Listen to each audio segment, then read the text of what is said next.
Chapter 6 in Fifth Night. Fifth Night, A.M. It was hard not to think of the old man and the way he'd died, but Kate tried hard nonetheless. She kept trying to reroute her thoughts back to the past nights, but every time the face of the old man, bandaged and ruined, crept back in mind. She'd never forget him, that was for certain. Still, she'd fed on someone who hadn't suffered from it, and who wouldn't make the world suffer. A few months ago she'd read about a serial killer who stalked hospitals' palliative wards and committed murders there. She'd shaken her head and wondered why anyone would possibly do such a thing. There had been no real point, since it wasn't really killing, and probably wouldn't satisfy any urges, and if it was about mercy killing, then why only one patient? But now that she'd been infected, she realized this may have been someone just like her, feeding without passing on the infection. Strange how things could look so obviously evil and beyond explaining, and yet could somehow turn out to be something else entirely. There was always something you never would have thought of. Her musings were broken by the orc walking into view, accompanied by a human woman. It didn't look like they were intent on killing her, their weapons in their holsters and their hands empty. The woman had bright red, almost orange hair. "Hey," Kate merely said when they'd reached her. "Hi." The orc said back, wary but not unfriendly. "Did a little research into you, or at least, did. He checked, realizing he shouldn't have mentioned that name for whatever reasons. The woman gave him a scolding look, but the corner of her mouth was slightly turned up. He cleared his throat and went on. "Ekaterina Bredzicki. Name checks out, that's something at least. It's definitely true that Tseng wants you dead. Seems you're the last in a string of mysterious passings and disappearances in the Tseng family." Kate only said, "Yup." "So what did you do?" the orc asked. "That's actually one of the things I want to find out. I have no idea right now.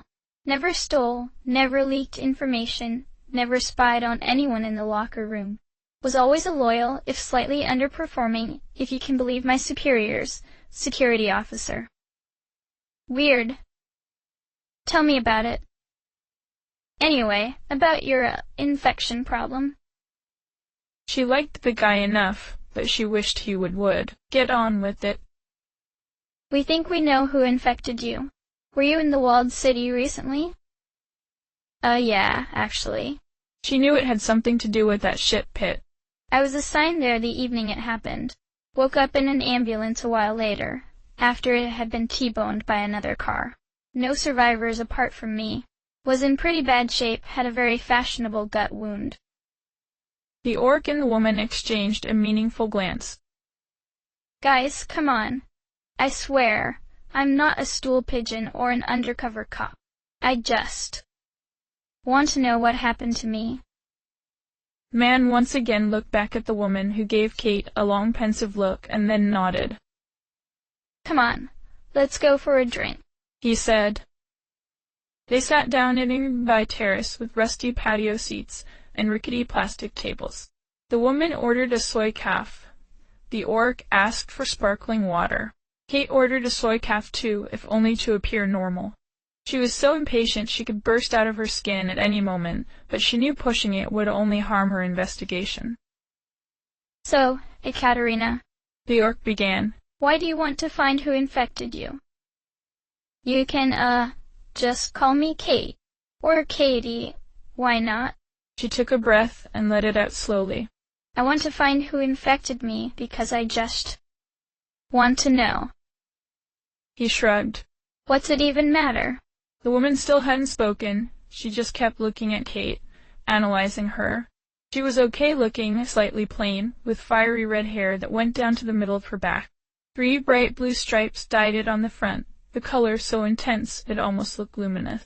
Her eyes were the same shade, a bright, piercing blue that appeared to actually shine on.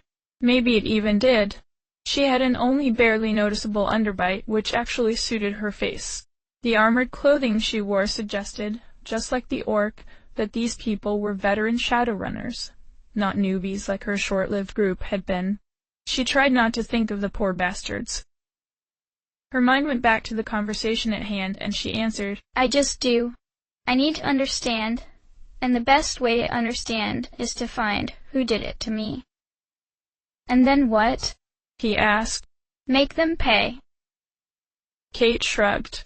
It really wasn't something she had planned. Nope. I have to feed too, so how can I blame someone else for wanting to survive? She leaned closer to show she meant it. I just want to. No. That's all. The orc inhaled through his nose, thinking. I don't know. You have to understand that this is all very risky to us. Look, imagine that one day you find out you were adopted. Wouldn't you want to find your biological parents? Sure, it wouldn't provide any real practical advantage, but you'd want to. No, right?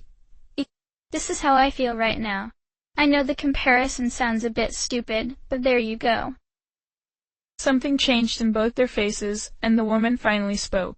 We can help you if you promise. Swear, you're telling the truth. Kate held up her hand. Pinky swear. She nodded. We know who infected you. Not sure if we'll be able to get a location, but I think we can manage if we try. I go by Fire Ant on the streets, so I guess you can call me that. She held out her hand. As she shook the woman's hand, Kate couldn't resist a chuckle. I can see where the nickname comes from. The woman was confident to the point of haughtiness, but she also had a strange magnetism, a way to conduct herself in a conversation exactly the right way. When Kate shook her hand, she noticed a cybernetic implant going from the wrist all the way to the forearm, a metal casing with a vertical slot on top surrounded with micro-engines. The points of implantation were still raw and red, so it was a recent addition. She smiled. I bet. It was an old nickname my brother here gave me. She nudged her chin at the orc. So I figured I'd stick with it. Wait, hold on, that didn't add up. She blinked. Your brother? But... With a chuckle, the orc merely said, There's more ways to be siblings than in blood. Oh, so that's why their minds had changed so quickly when she'd used the adoption argument. She mentally congratulated herself on the smooth move. Oh, right. And, what do I call you? The orc held out his hand but rolled his eyes, clearly embarrassed. I'll just give you my real name. It's... No. The redhead said with a mischievous grin, obviously enjoying something, whatever it was. Street names only, dear brother. Come on. The orc said. I'm sure there's no problem. The woman tesked, her amused grin widening. You can call him by his street name for now. I present to you the renowned runner known as Gunshow. Gunshow? Oh dear, that was a street name worth being embarrassed about. Gunshow, Kate repeated, trying to lessen his discomfort by saying, I think it's kinda cute. See? The redhead said, now grinning broadly. It's a good street name. It's stupid, is what it is. The orc grunted, shaking Kate's hand, then crossing his arms. Well, I'm Kate, as you already know. Or yeah, my friends call me Katie. I suppose you're my friends now, too. The woman was serious again and nodded. As long as you don't stab us in the back. I won't. Promised. The orc slurped his sparkling water, still miffed. Our Decker is looking up your, person of interest as we speak. She'll be done any minute now. Until then, why not tell us your theory on why Sang wants your body parts stuffed in trash bags around Hong Kong? Kate figured there'd be no harm in sharing what she knew, or thought she knew. It wasn't like Sang could get any more pissed off with her than they already were. She sighed and said, Well, like I already mentioned, I don't know for sure, but I'm almost certain it has something to do with the walled city. Something happened there, and Sang wants the people who were stationed there out of the picture. Another exchange of meaningful glances. You guys obviously know more about that. The redhead sipped her soy calf and put it down again. Yes, we do. She exchanged another look with her brother. We've heard things. What? What have you heard? Her heart beat harder. This was important, she knew it. She looked down at her soy calf and only said, "Something big happened there. Bigger than an explosion. Bigger than a corporate roundup. There's talk of a malevolent entity, a sort of demon who made the place her home." Her home. The woman's eyes shifted nervously. Well, yeah. His home, her home, its home. Whatever. They knew more about it, these two, and they didn't want to share, at least not everything. Maybe because they didn't trust her, or maybe for more sinister reasons. With added stress, Kate asked them, "Was this what infected me? This demon?" No. The redhead assured her. It had nothing to do with what happened to you. At least not in a practical sense. Correlation, but no causation. Please, Fire Ant, Kate insisted. I just want to know, I promise. We understand. Gun Show said calmly. But we promise that this had nothing to do with your infection. We know that for a fact. It may have something or a lot to do with why Tsang wants me dead. He shook his head. No, pretty sure it doesn't. He drained his water. But that's a question you need to ask Tsang, not us. God, this was frustrating. She realized these two were risking a lot by telling her even this much, but she hated that they had answers and couldn't, or wouldn't, share them. Look, I understand how. She was interrupted by the runner's PDA beeping. Hello? She chirped. Looks like we've got a location. The PDA projected a hollow of a woman with luxuriant black curls and a chocolate-colored skin. Hey, Fire Ant. Did some research like you asked, industrial coolant units ordered by private citizens in the last weeks? Yeah? Got 2 addresses. One's a family of 7 on a farm in the outskirts, and one's a single male CEO on the penthouse level of an apartment block on Peak Road. The red-haired woman laughed, her brother chuckling modestly with her. Yeah, the second. Katie didn't understand entirely, but it would seem she'd have to follow the stink of money, from the looks of it. Peak Road had at one time been the most expensive street in the entire world, and though it had long since lost that position and clung mostly to old glory, it was still populated by high rollers. So? The woman said with a smile, leaning back in her chair. Seems you've got a lead. Seems so. Thanks, but can you at least tell me what to expect? She shrugged. Someone non-violent, if you make sure to mention my name. The orc added. Someone who'll doubtless remember the incurred beatdown upon a past attempt at violence. Oh dear. Seems like the person she was looking for had a bit of a history with these guys. Don't worry. Fire Ant said. We kissed and made up. Well, not literally kissed. For, obvious reasons. Yeah, I bet. Kate didn't need to be reminded. So there you go. The girl said with a smile. Your next destination. Hope that helped. She had to push it, because these two were a lead she'd never find again if she let them go. I appreciate it really, but, well. The red-haired woman cocked her head. There's something else I really need to ask. Give him an inch. The girl muttered, but her bright blue eyes were amused. It's about Tsang. I barely escaped with my life when I tried to look for answers, and a few innocent people lost theirs.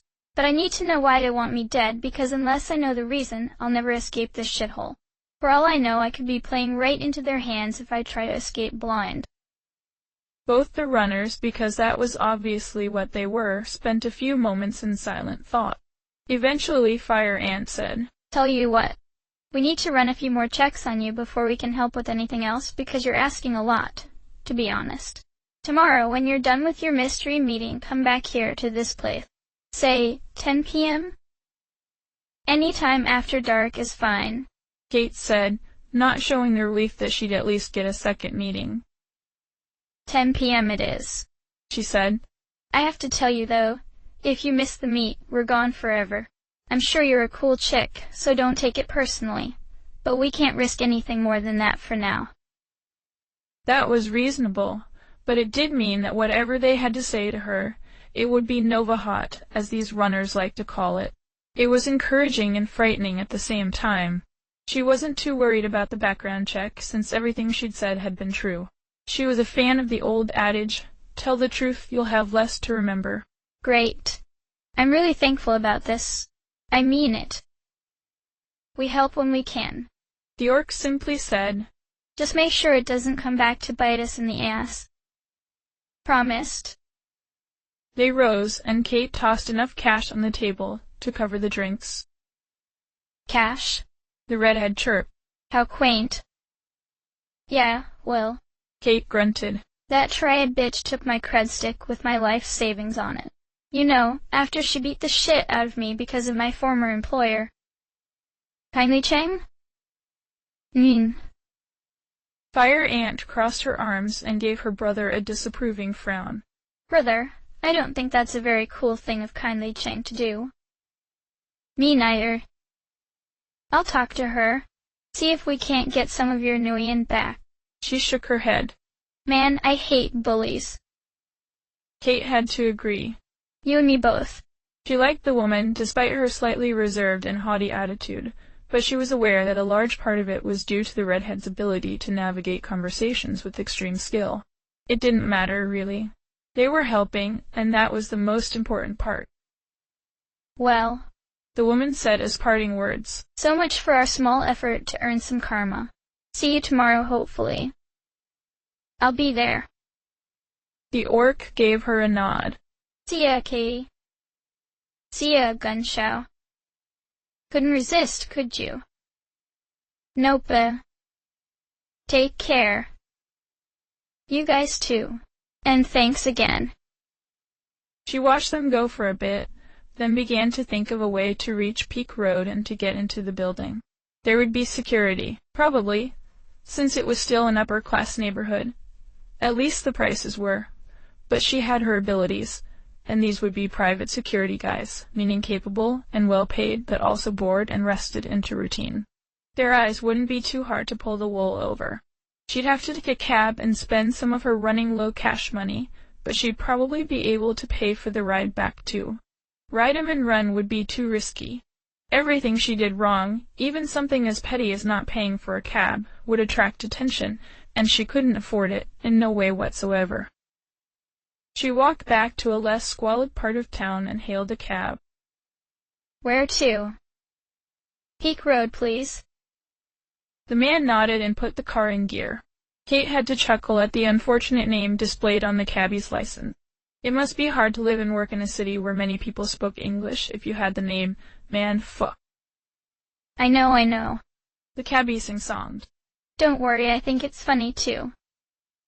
Since cabbies were supposed to make small talk, Kate figured she might as well make use of their abilities. So hey, she began, sounding as casual as she could. Sure was something at the walled city the other day, right? Oh man. The cabbie went off like a rocket. All kinds of talk about what could have caused it. Some people are saying it was riots. Some say it was some kind of radiation leak. Or a virus. Hell. There's even some people spouting dreck like demon lords. And aliens, of course. Always fragging aliens. It was the second time she heard the demon lord theory. Sure, it was probably just sensationalism, but she didn't think the two runners were the type to launch rumors just for their outlandishness. What's so strange about a demon lord? I mean, this is the sixth world, right? Yeah, I know. The cabbie said back. But that's the problem, ain't it? Before the awakening, people never believed any of that talk about magic and supernatural dreck, even when it was true. And now, in the sixth world, it's the reverse, you know. Everything. Said to be magic and demons and spirits and a little girl at the bottom of the well. And fraggin' Cthulhu burstin' out of the sea. To dick slap everyone in fraggin' intergalactic. Prince Xenu explodin' volcanoes. Well, that's how it goes, Kate said. Show a fifth worlder magic and he'll be convinced it's technology. Show a sixth worlder technology, and he'll insist it's magic. The cabbie finished. Ain't it the truth? Still, it's possible, right? Well, yeah, honey, but so is everything else. I try to be a rational human being, so I'll look at the most obvious possibilities first. I'm guessing the poor schmucks in the walled city were sick and tired of being locked up in a fragging garbage dump, and they fragged some shit up real good until the man came in to put the smack down on their proletarian asses. The Hong Kong streets glided by as the cab driver took her to Peak Road, the scenery changing from the low-class housing to larger and more luxurious apartments. Well, yeah, but why all the secrecy then? I mean, riots happen all the time. Not on such a massive scale, hun. I mean, half the walled city was leveled. It wasn't just a few proles throwing rocks in the streets. There were explosions, gunfire, even armored troops and vehicles rolling in. Maybe it was a panic because of some demon lord? Kate asked, more to prod him than anything else. With a raw laugh, the cabbie answered, "Don't you start with that dreck, too, darlin'." He was awfully jovial, perhaps unprofessionally so. But Kate didn't mind it. It was nice to have just a relaxed conversation without suspicion, intention, and seriousness. "I'm just saying," she went on, still half serious, "just because one explanation makes sense doesn't mean there can't have been several causes." The cabbie mused, scratching his chin. "Guess you got a point. But until I see a good reason to assume Demon Lord, or Alien Ethereal, or Fraggin' Bozo the Clown, I'm gonna assume the most logical explanation's the right one." She couldn't blame him, but still, this Demon Lord thing was too interesting to let go just yet. "So what kind of specific things are they saying about a Demon Lord?" "Oh man," he laughed. "Every story's crazier than the one before. There's people saying it was the devil, Old Scratch himself. Some people saying it's some ridiculous dude called Shoggoth, but most people say it's one of the Fraggin' Yama Kings." He grunted. "Course they do. Wouldn't be Hong Kong if it wasn't always one of the damn Yama Kings." This sounded interesting. "The what? Kings?" "Oh man." He shook his head. "Now we're in for the duration. They're basically some kind of bogeymen made up by the fearful mortals to explain all kinds of wacky dreck. All those things that you can never really prove they even exist. Supposedly 'cause they're subtle, but actually 'cause people make 'em up. Dreck like bad chi, or unhealthy vibes, or jinxes, or any of that superstitious mumbo-jumbo. Well, mankind's been trying to explain those things since prehistory. What I'm saying," the cabbie said emphatically, "it's about damn time we stop. We ain't fragging cavemen. We've got science. And if science says it ain't real, then girlfriend, it ain't real." She didn't entirely agree with the man. Absence of proof wasn't proof of absence after all. But listening to him getting all keyed up was a good diversion for the tension and pain of the last night. It felt safe somehow. A conversation that didn't involve mistrust and wariness. Just light-hearted fat-chewing. Nah, man, people ought to stop looking for all kinds of outlandish explanations when the truth's right in front of, Sixth world or not, usually when the shit hits the fan, it's 'cause of people and their stupidity. Now that she had to agree with. "Tell me about it. Imagine what a great world it would be if everyone got their heads out of their asses." "Dreck, honey, you said it. Mind, I'd still be driving this cab, though. Love this job to death." Kate could tell. "But if the world was a fairer place, I'd be doing it for a comfortable wage. Nothin' excessive, but enough to buy myself a nice place. Raise a few tykes. Yeah." Kate sighed, thinking of her lost savings. "I know. Almost there, hunt. Need me to wait?" Good question.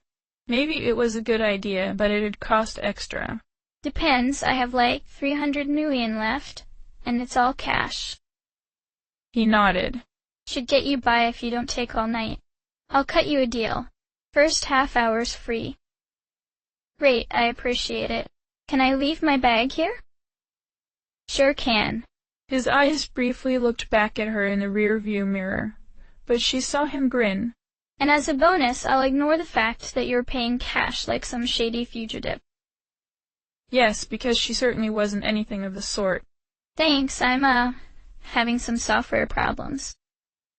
He only chuckled and said, Ain't my affair. Then he pulled over. Here you go, kind lady. I'll be right here. Any idea how long you'll be gone? I don't know, an hour. Great, gives me a chance to grab a bite. Kate stuck a 50 Nguyen note between the seats. It's on me, man. Enjoy! She didn't have the money to spare, but he seemed like a good guy. He deserved something extra for waiting at a cool price. Well, gee, this is the kind of thing that makes my night. Need me to bring you back something? You look like you could use a pork bun. No. She said. I already ate tea. You sure? A man who never eats pork bun is never a whole man. Positive, but thanks. Alrighty. See you in a bit. He drove off in search of food. Kate wished she could do the same. Everything about Peak Road spoke faded glory, but Kate still figured it'd take many lifetimes of Chang Sek's salary to even buy a garage box in this place. These weren't the skyscrapers of the downtown city center, or the villas of the suburban money grubbers, but 3-story buildings, which were big enough to be used as 3 apartments, but usually belonged to a single resident. All the buildings were protected by high fences, alarms, cameras, motion sensors, and the occasional dog. And all the fences had prominently displayed labels of security firms in place, most Lone Star, the rest mostly Knight Errant, with only a few logos of independent contractors. The street itself was mostly trash-free, and there was still a lot of greenery around, at least where it hadn't been bulldozed to make swimming pools and tennis courts so. Peak Road, as the name said, was high on a hill, and the view between the buildings was pretty awesome, all the lights of downtown Hong Kong, creating a smattering of stars and suns below. 2 drunk girls came up the street, swaying and staggering, supporting themselves on each other. They were European-looking and dressed in expensive white clothes, their orange tan so fake Kate was surprised they weren't mistaken for traffic cones. Hey! One of them yelled, slurring her words. It's too late for tourists. Go back to poorhouse, Sika. The other found it hilarious, hiccuping with laughter and leaning on her friend for support. The bottle of vodka, real, actual alcohol, not the synthetic stuff, dangled loosely in her hand. Fucking Russians. Always drunk, always shouting, always picking fights. These bitches were the worst, probably Ukrainian gold diggers with their shiny white jackets and huge fur hats. Why don't you go to your sugar daddy's fancy place and sleep it off, Kurwa? Kate said back from across the street. A hangover's no fun to have when you need to spread your legs for the old rich guy who ordered you from a catalog. The Russian bitch blew, giving Kate the middle finger. Polish uwa degree. We slaughter Polish animals in Euro-Russian war. She spat at Kate, only barely standing. Her friend looked like she was slowly becoming less eager for this altercation, and Kate heard her say something in Russian before pulling the other girl's shoulder. She clearly realized this could get out of hand pretty fast.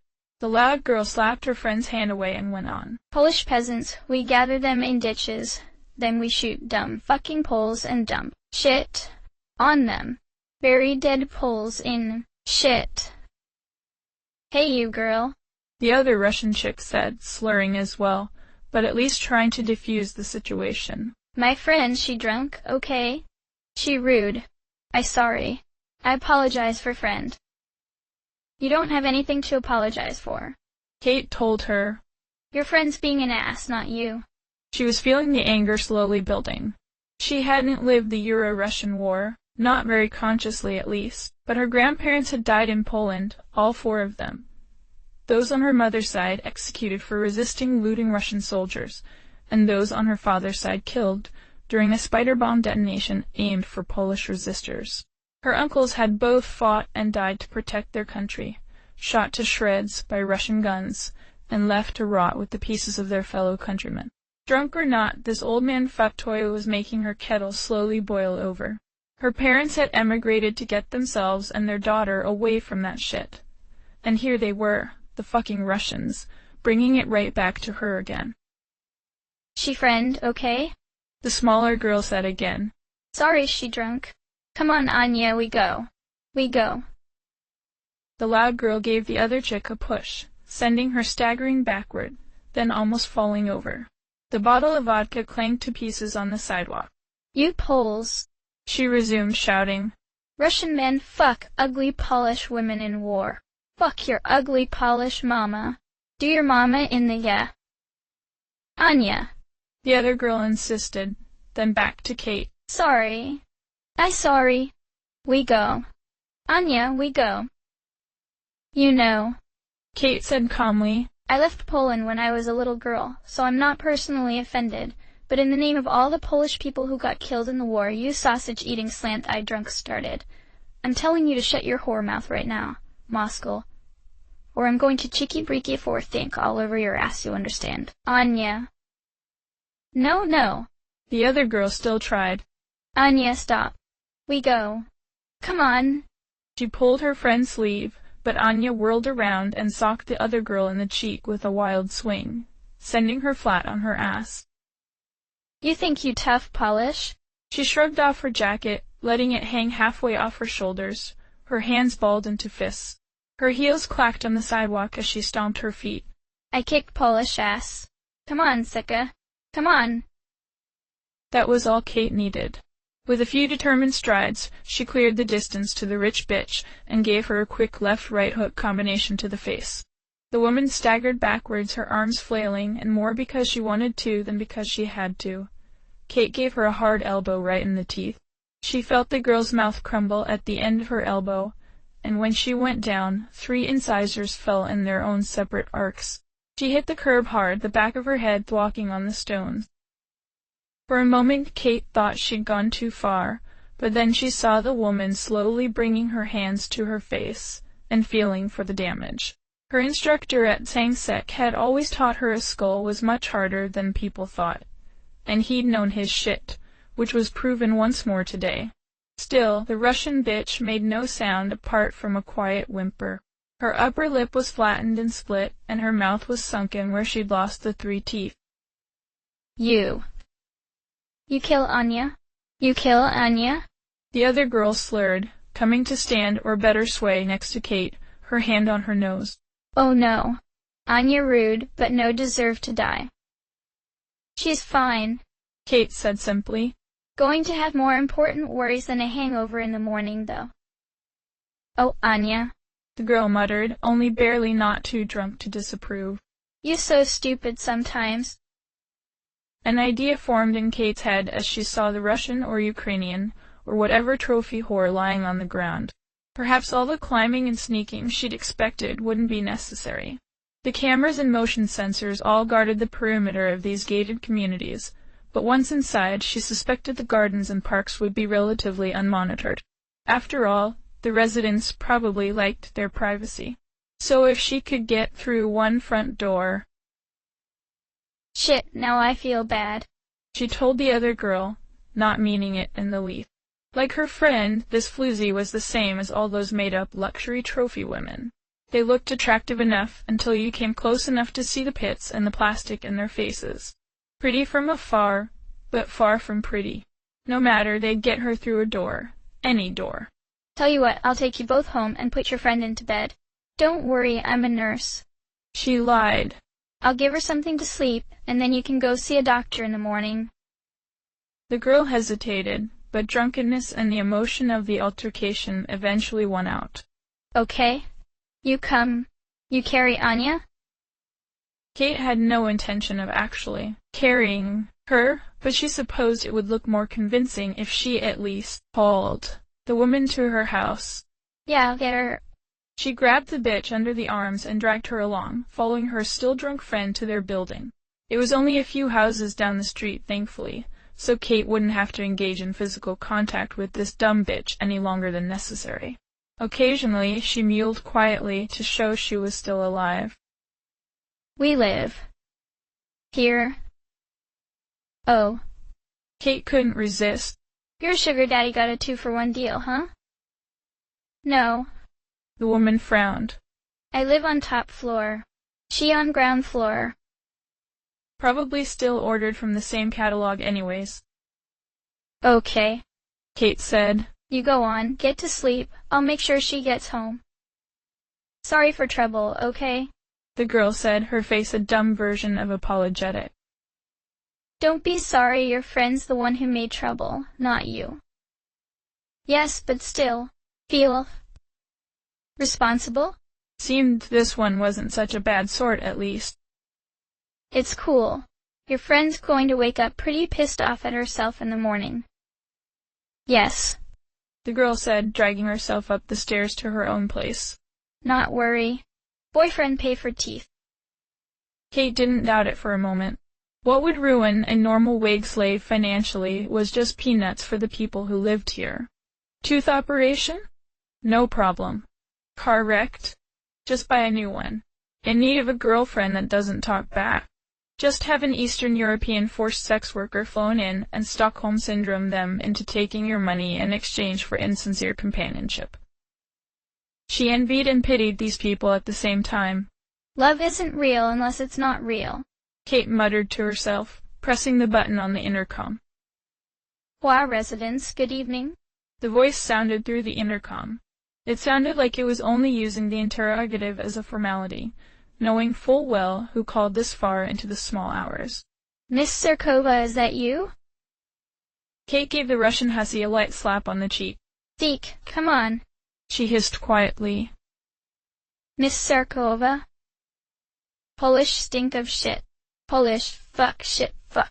The sex doll mumbled, blood flying from her lips and a fine spray as she spoke, lisping from the missing teeth.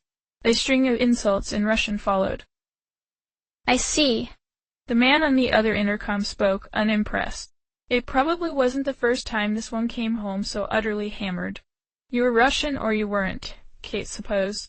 A buzz sounded and the door unlocked, but before Kate could push it open, it came toward her, a huge, towering troll in a butler's uniform, holding the doorknob. There was a brief moment of awkward silence before the troll simply said, Oh my. Hi. I'm Kate. Hello. Kate. Dare I ask what happened to Miss Serkova? Yeah, she, pissed off the wrong person, Kate said. It wasn't, technically, a lie. So it seems. The troll had a long face and broad nostrils, his face reminiscent of one of those old cartoons, where the butler looked so formal he seemed ready to turn into a statue at any moment. And you found her, Kate said quickly. Brought her home. Her friend told me where she lived. The one who lives. She pointed her finger upwards. I see. So, am I supposed to stand here in the doorway with her? The butler inhaled through his nose, slowly and loudly. Do come in, miss. If you would be so kind as to wait until I've placed a protective sheet over the sofa. Kate dragged the Russian trophy wife into the apartment, a luxurious dwelling with furniture made of polished wood, soft leather, and delicate fabrics. Meanwhile, the butler trotted off and came back with a sheet of plastic. The floor was tiled, but the sofa Kate was supposed to lay her on wasn't exactly hydrophobic, and Kate doubted the owner of this place would be comfy with his dumb sex doll bleeding all over the expensive cushions. The butler spread the tarp over the sofa and nodded at Kate, who dumped the drunk bitch without much ceremony. Yes, the troll remarked. I do believe her behavior merits very little gentility. I will summon a physician to see to the results of her instigations. I assume you will want to be compensated for your service? Well, you don't have to. He made an impatiently weary face. Yes, you require compensation, you all do. I will fetch you a charged cred stick. Please wait here. Well, the money was nice, but she wasn't here for that. Now to hope he'd fall for her little trick. Hey, is it alright if I smoke a cigarette out back? You know, in your garden? It's been an emotional day. In the garden. Cigarette. He looked like he was hiding the fact that he was about to have a heart attack at the very notion. Or just take a breath of fresh air. I can use a few minutes of peace. This is highly irregular, but I suppose there's no harm in that. But under no condition. Do you light any smoking substance, legal or otherwise, am I understood? The plants, they would not take well to it. She spread her hands. Absolutely. I just need a moment to unwind. He motioned for the terrace door. The benches are at your disposal. Please do not touch any of the greenery. Cool. I won't take too long. She proceeded out back and sat down on one of the white wooden benches.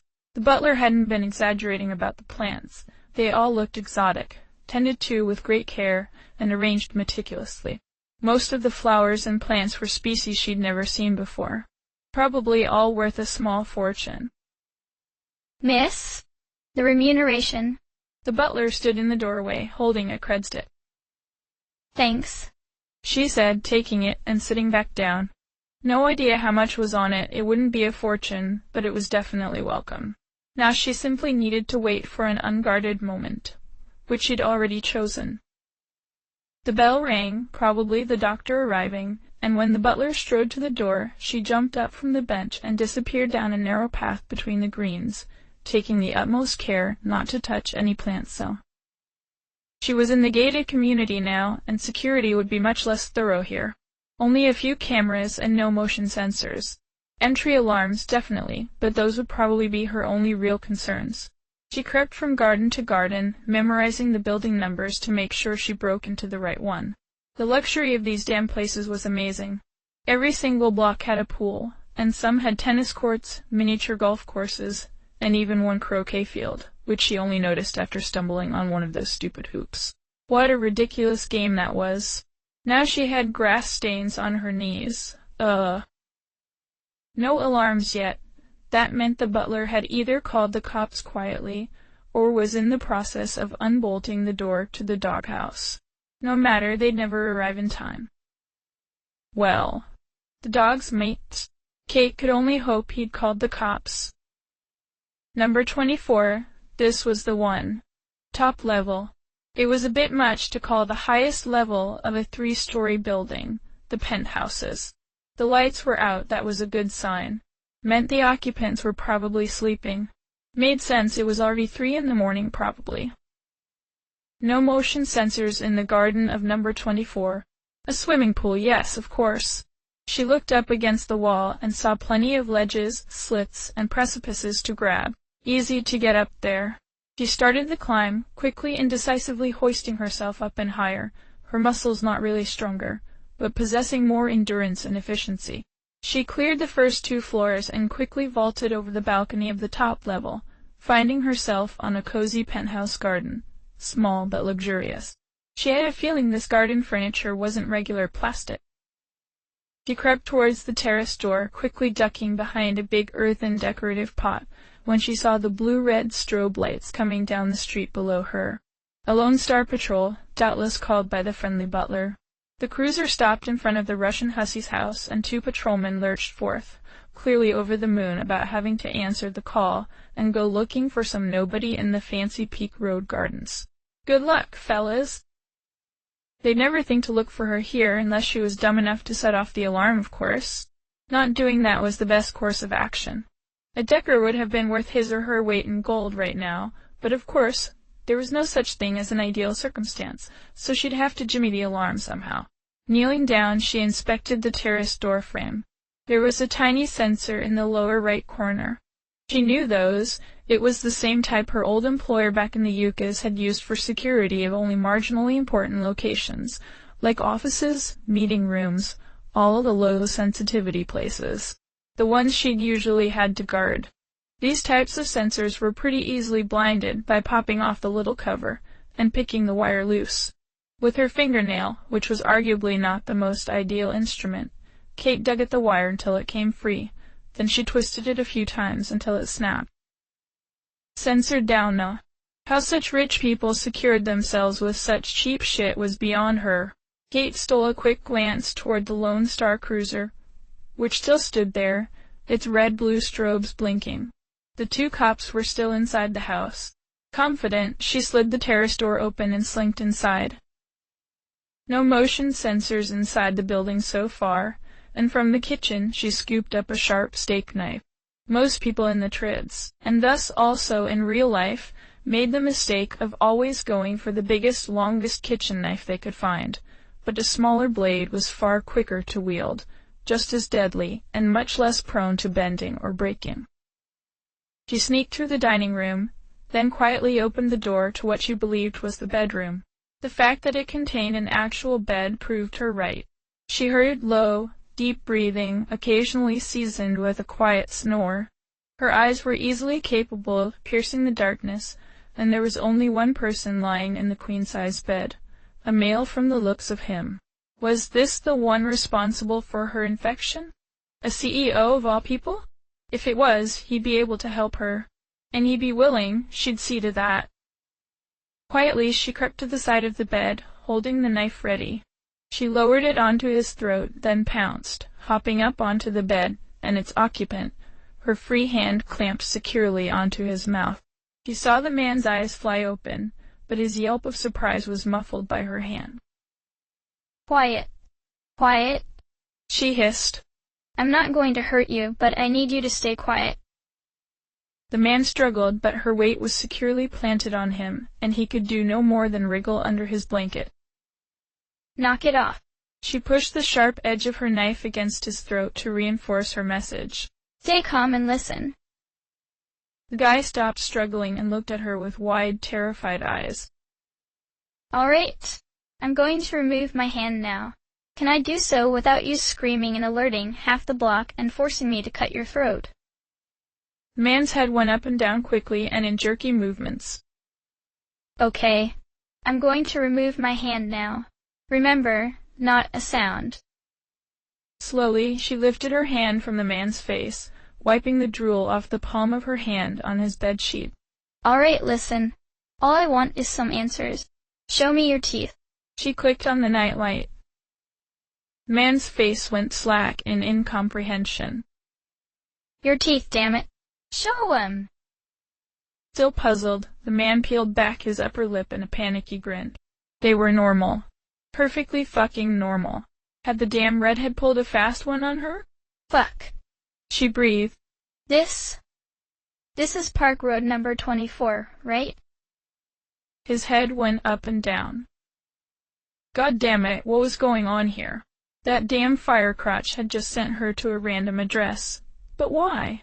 Why feed her a lie if they could have just as easily said they didn't want to help? Miss? If you leave now, I promise. Shut up. She hissed at the 60-year-old Hong Kong native. This couldn't be the one. He was a pudgy, dough-faced office boy with a comb-over. Hardly the type to be able to infect Kate any way possible. Never mind, Bao Bao. I think it's me she's looking for. Kate whirled her head around and saw someone standing in the doorway she just entered through. Chef. No, my dear. The sleeper stammered. Please just call the police. This is just some robber. Kate ignored him and got off the bed. This was the person who'd infected her. Had to be. Leaning against the door jamb, wearing a translucent nightgown around her slender body, stood a woman who looked only a few years older than Kate, with jet black hair tied back behind her head, and then left to fall free in a black curtain, cascading down her back. Her eyes were bright red. This was her. She'd found her. Ooh. You. The woman smirked and sensuously ran a hand through the ink-black hair that fell over her shoulder-sole. Please. Don't stammer. It doesn't become you. What do you want, white girl? Answers. Kate managed to say. The woman was beautiful but also almost sickeningly arrogant. Every bit of her exuded haughtiness and conceit. And what's to stop me from tearing you apart right here? The woman asked, her sneer widening. Our kind, we don't make friends, you know that. You found me, so it would be very unwise of me to let you live. This was the right moment to drop the name she'd been given. Yeah, well, you might find that harder than you think in the first place. But if that doesn't discourage you, then I'd also like to pass along the warmest regards of my friend Fire Ant. The woman's eyes narrowed, and Kate could see her confidence slightly shake. Very well. Come into my special place. We'll discuss your questions. She turned and walked away, her hips swaying, but like every other movement she made, it was exaggerated, as if she was compensating for something. Kate followed her back to the living room, and from there to a side room, opened by a keypad. Please. The woman invited her in with an imperious smile, sweeping her arm at the interior of the room. Hoping the name of her patron was enough to stop this woman from tearing her apart, Kate went in. The icy cold struck her like a fist, and she felt her lungs almost collapse under its impact. This place wasn't just cold, it was freezing. And yet somehow it felt familiar. Comfortable, even as it made her shiver and hug herself. Drink? Was that some kind of sick joke? You know we can't. Yes, we can, the woman said, her smile thin. We can this. She held a cocktail glass filled with thick, viscous red liquid. No thanks. I try not to unless it's absolutely necessary. The woman rolled her eyes at Kate's refusal, doubtless because it struck her as unbearably prissy. The room they were in looked like a sort of audience chamber. The only piece of furniture was a high-necked chair with a small cocktail table next to it. A bottle of blood stood on the table, looking like a vomit-inducing version of expensive wine. The woman sat down and crossed her legs, her nose in the air. Kate couldn't see specifics, but the nightgown left little to the imagination as to her female shapes. So what do you want? I just have questions that need answering. She made a flourish with her hand, her face weary and annoyed. Did you infect me? She let out a contemptuous laugh. Little girl, I infect lots of people. You honestly can't expect me to remember them all. Bullshit, Kate hissed, feeling her hands ball into fists. How dare this snooty bitch just dismiss her? You'd remember me. It's only been a few days. The walled city? Ring a bell? The woman made a show of searching her brain to place Kate's face, but Kate knew she remembered all too well. Oh, yeah, she finally said. Now I do remember. How did it happen? She snorted and took a sip from her blood cocktail. Surprised you don't remember yourself. Most people remember the encounters with me. I had an accident right after. I can't remember that night at all. Oh, she sighed, bothered at having to indulge Kate, but eventually said, It wasn't very glamorous or spectacular. You were posted in the walled city. I was also in the walled city. You came jandering up to me like you owned the place, told me to leave for my own good. She chortled at the phrase. I was hungry. You were arrogant and stupid. Yaks, Then what? Another sigh. I stuck you like the little piggy you were, drained you and cast you off. I assumed you were dead, but apparently assumed wrong. She spoke about it at a completely casual tone, as if it was the most normal thing in the world. Wait, you just left me there? She inspected her fingernails. That's what I said, isn't it? Did you? Did you care about me at all? The woman looked at Kate and cracked a smile so cruel, it was clear she enjoyed answering. No. She didn't believe what she was hearing. This woman had all but murdered her, and she didn't even feel a bit guilty. How? How could you? How? Don't take it too personally. You were just a security drone. And me? She raised her hands and made another flourish. I'm none other than the mistress of the night herself. She scoffed. How could I possibly care about every piece of prey I feed on? This is... What had you hoped for? The woman asked with a mocking pout. An apology? An expression of regret? Me falling to my knees and holding you by the hem of your skirt, crying, Please. No longer thinking, not realizing this woman was doubtless more powerful than she could imagine, Kate marched up to the stuck-up bitch and socked her right in the face. Her fist connected with the woman's cheek and she was knocked over, sent over the arm of her chair and onto the blue carpet. The cocktail glass broke under her. You fucking deserved that one.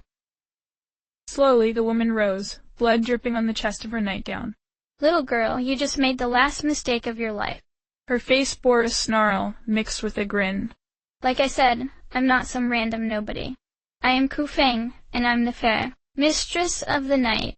Fire Ant and her crew aren't here to help you, but don't worry.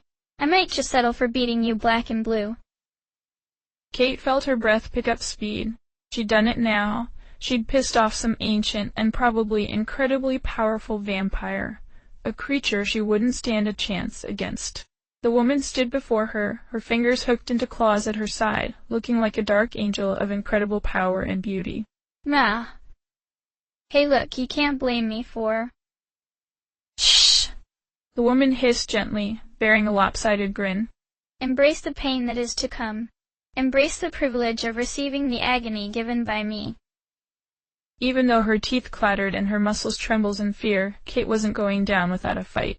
Incredibly ancient evil or no, she would defend herself to the end. Time kicked back into speed, and the woman let her mouth open wide, the fangs bared like those of an animal. With more reflex than conscious action, Kate threw herself to the side and dodged the bright green spray. The woman retched up, the liquid making an arc through the air and landing on the blue carpet. She rolled over, leapt to her feet and returned the favor, sending burning acid up her esophagus and ejecting it right at the face of Ku Feng, who only barely managed to evade the projectile vomit. As they both recovered from the effort of spitting, Ku Feng threw the heavy glass blood bottle at Kate, but she managed to deflect the thing with her arm, pain lancing up her ulna but the bottle otherwise doing no harm. She half expected the ancient vampire to use some kind of magic to obliterate her, and the acceptance of her fate made her calm, and able to think rationally even as the fight raged. If she wanted to have any chance of surviving this, she had to end it quickly. She brought her dukes up and socked the vampire in the face with a clean jab-jab-cross combination. Ku Feng staggered back, and Kate wasted no time, pistoning her foot forward in a hard front kick, sending her smacking against the wall. She harbored no illusions. This creature would wipe her off the face of the planet when it felt the time was right, and all this was probably just her toying with Kate. But still, Kate would use what little moments this vampire left her to make sure she remembered her this time. The vampire's claw lashed out, grabbing Kate by the short hair on the side of her head, but despite the pain, Kate managed to bring her knee up, kicking Ku Feng in the ribs, and she took advantage of the brief moment the woman was off balance to pick up the glass bottle and swing it hard at the side of the vampire's head. It connected with a hollow whack, and Ku Feng went down, her arms trailing behind her. Holy shit! Holy shit, she'd actually taken her down. Kate's heart pounded hard in her chest, and she was giddy with relief, but she also realized she'd have to decide quickly. Finish this creature off, or run as fast as she could. She had her answers after all. She no longer needed this vampire for anything. And perhaps it was best to... Stop! Stop! Stop! Stop! Stop! The woman in the nightgown moved feebly, trying to prop herself up on her elbows. Please, stop. I've had enough. What the... Please don't kill me. Please. Kate had no idea what was going on. This ancient cosmic evil was begging for her life. Was it a trick? A way to get her to drop her guard so she could... Ku Feng managed to sit up, holding her head. Look. I'm sorry. Just... don't kill me. Kate finally managed to speak. What are you talking about? A moment ago you were all mistress of the night and stuff. She really had no idea what was going on here. Look. The woman said with a pained, ragged sigh. She looked tiny now, human. Normal. That was just an act. I'm just... She had her hand over her eyes, and Kate could see she was hiding tears. I'm just a stupid accountant. What? I got drunk one night at an office party, blacked out, and woke up like this. I thought, if I'm going to be cursed with this, might as well act the part. You know, being enigmatic, being mysterious, being hauntingly powerful. So this whole thing had all just been a boast? Was this woman insane? For the same price, Kate might have been a psycho who'd killed her without a second's remorse. What a fucking stupid act to put on. Are you nuts? Kate asked. What if you run into someone who isn't as kind as I am? Ghosts like these are a great way to get killed. Jesus fucking Christ. She held out her hand, using the other to hold the torn remains of her nightgown over her breasts. Can you help me up? Kate didn't entirely trust the situation, but on the other hand, this ancient evil was clearly laid low for the time being. She grunted, took the woman's hand, and helped her to her feet. When Ku Feng raised her head, Kate saw the damage. Her nose was bleeding from both nostrils, one of her eye sockets was swollen, probably broken, and her lips were popped in 2 places. Kate helped her sit down in the chair, then unzipped her hoodie and laid it over Ku Feng's upper body. She knew what it was like. Thank you. I'm sorry for this. I can't stop thinking that if I keep pretending long enough it'll actually get easier. Kate crossed her arms. That's the most idiotic bullshit I've ever heard. She dabbed her lip. Yes, well. Now, with the masks fallen off, there was a question that needed re-answering. I ask you again, did you care about me? She sighed and looked down. Tried not to, and I didn't show it, but when you died in my arms, or at least I thought you did, I felt guilty, even though I pushed it deep down. So yes, I'm sorry. What happened at the walled city? You'd have to ask Fire Ant and her crew. I only tagged along with them for a little while, but I do know that they spoke of some kind of ancient evil god. By the time we'd progressed deep enough into the city, I'd gotten bored, so we parted ways. Bored? Sounds to me like you got scared. Her red eyes flashed. Yes, I got scared. All right. If even half of what they said was true, there was plenty of reason to be. If you want to know more about the walled city, go ask Fire Ant and her bunch. Now do you have any more questions, or will you leave me to my shame?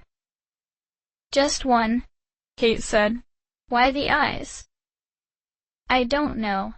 The MHA-HVV has a lot of different strains. Seems ours also reddens the eyes. And why it only happened to one of your eyes and not both, I can't say, so don't bother asking. Not much in the way of real answers, but she'd seen her sire now, this pathetic lump of vampire. Kate felt sorry for her in a way, but on the other hand, this whole thing had been her fault. And she realized there was no point taking pity. This girl had her looks, her confidence. She had a sugar daddy to provide her with all her material needs. It wasn't like she wouldn't bounce back from this. All right. Weird as it may seem, it was good having seen you. Just knowing what happened and who did it to me is a load off. I should break your neck for gutting me and leaving me to die, but how will that benefit anyone, right? For what it's worth, Ku Feng said, the blood from her nose dripping onto Kate's hoodie. I felt thoroughly bad about it when I had a moment to think. Good. Next time, be a bit more humane when you feed. Yeah. Her questions were answered, her need to know was satisfied. She'd heard enough. Well, I'd say it was a pleasure meeting you.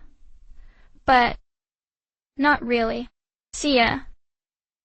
She took her hoodie back, turned, and left the apartment, heading back to the taxi. Fire Ant and her brother would have some explaining to do as well. End of chapter.